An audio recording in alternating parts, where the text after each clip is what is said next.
Welcome back to the comment section. We are talking about the Menendez brothers, and on the last episode, I was comparing them to Gypsy Rose because I just did a deep dive on her story because I was in the comment section and I was reading comments about the Menendez brothers, and everybody is saying the same thing. If Gypsy Rose is free, the Menendez brothers need to be free. And I was like, I had only heard a little bit about that story, but I was like, that's different. You know what I mean? And then I was like, wait a minute. I've learned a little bit more about the law since I've learned about both of these cases. And it reminded me that the medical evidence that Gypsy Rose had was the number one reason that woman is free. I know this because I remember reading a legal question, and it literally boiled down to the fact that the woman did not have an MRI proving that the doctor left the watch in her stomach, and so therefore she lost her case. So if the Menendez brothers had some medical evidence of their sexual abuse, then it would have been harder to manipulate the jury and harder for the prosecution to hold on to their narrative. But nonetheless, that's just one factor in the Gypsy Rose thing that got her different sentencing.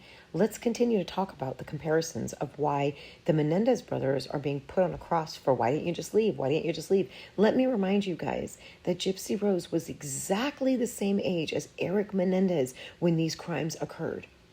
She was 19 years old when she decided to go into a group chat, and it took her over a year, by the way. She was searching for a while until she found somebody who would finally do it. So that's why she's such a mystery to people, and why I think so many people follow her, is because they're still trying to figure out, is she a mastermind or a victim? I think she's both. I think that when you're raised by somebody that's that sociopathic, you don't necessarily become it, but you know how to do it. And in this case, I'm sorry, but these boys were not treated fairly. I've been saying it even before I took a deep dive on her story, but when you compare the differences, it ends with the fact that you didn't leave, Gypsy Rose. That right there. The fact that you already proved you had enough cognitive function to go into a neighbor's house and ask them for help because you knew you weren't sick. Now, albeit in the beginning when she was young, she didn't know, but she herself tells with her own mouth that at some point I knew something was wrong. Even her family members that they were living with thought the mother was exaggerating and started questioning her. And that's when the mom picked her up and went to a shelter. So you had the right to call that family. But no, she's a free woman.